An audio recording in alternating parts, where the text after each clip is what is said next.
Yo, welcome back to the channel, everyone. Hope you guys are all doing well. It's Oscar, and we're back again with another day trading update. It's been maybe a week or so, or maybe 2+ weeks the last time I did it, but that is okay.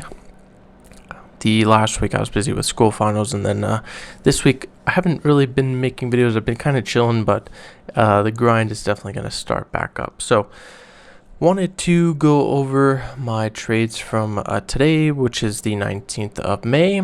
I took some trades on AMD and SPY, and I guess I could say the whole market today was it was all over the place. You see, SPY started out strong, started selling off, came back, sold off, came back, sold off, sold off, came back, sold off, came back, and then ultimately ended the day just selling off. Overall, 0.5% down on the whole day, which isn't horrible considering I believe yesterday was like 6 or something. It was like $13 down, which was horrible. But yeah, so let's talk about this. So first trade I did take was on AMD. They were going to be $100 calls. I jumped in at 937. I bought 2 of those for $1.18 a piece, and not that thing.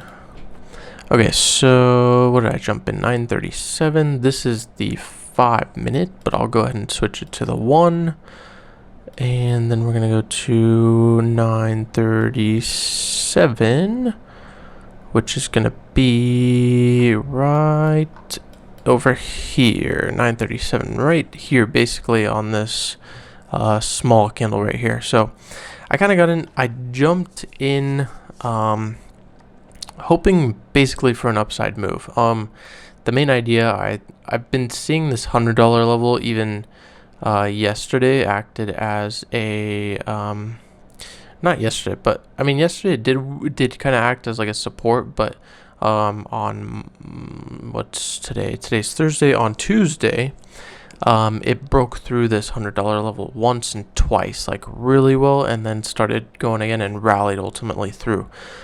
So like I said, I wanted to kind of reach this $100 level once again today, which it did happen. I just wasn't in the trade because I sold out of it. I kind of ended the day out relatively quickly because of this selling right here. But so I did jump in 937. I got out at 943.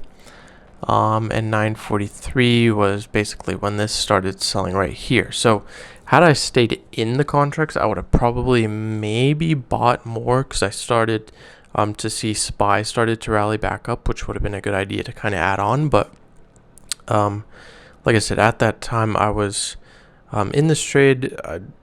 I think I lost like 34 on this. Let's see here. So if we take that 16 times 2, it was like $34 loss, plus that's including commission on that.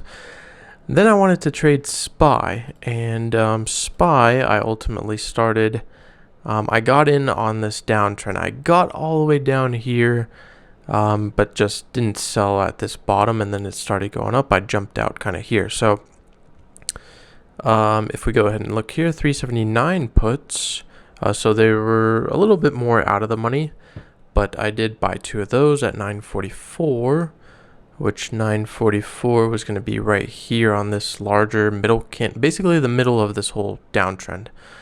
So I was up like a nice $70 on 2 contracts down here, which would have put me basically net positive on the day. For some reason, I thought it was going to just continue going further and further down, which it ultimately didn't, which sucks. But hey, you win some, you lose some. But yeah, I guess I should have noticed that it kept trying to break right here, and it never actually got further down. Similar to like these, you kind of want it to break lower and go lower as you're going down. I just didn't realize that it kept bouncing at the same point and just never broke, and then it started finally bouncing up. So I jumped out of these at 10:01 and 10:01, basically going to be here. So I think I stayed in here because I was still basically break even at this top right here. And then we got a little bit more down, so I think I was a little bit up. I wasn't fully covering the loss that I made on the AMD. And then obviously 10:01 we started really pumping and going up, so I had to jump ship right there. So it was a loss today, but it was basically something that I should have probably, like I said, realized on this SPY trade in the first place, that it kept bouncing right here, didn't go further, basically further down here, which I basically was looking for. I should have jumped out maybe on this last candle right here, so I would have locked in some profits, either that, or if I would have just taken let's say even $34 that I lost on the first trade to break even on the day, that would have been well more than enough. So yeah, as you guys can see, I opened another trade down here for another AMD call and got stuck on that. Same thing with the first AMD call. If I would have held that, I would have made some money on those, but I kept seeing red and going down and didn't see that we were actually going to go up here. So that is the kind of update for this video. I hope you guys enjoyed. Maybe you guys learned something from my mistakes today. And yeah, like I said, these videos are for myself, so I can kind of go back, reflect on what I've done wrong and what I can improve on. And yeah, hope you guys enjoyed the video. If you're new here, please consider subscribing, like the video, put some comments down below, and I will see you guys in the next one. Peace.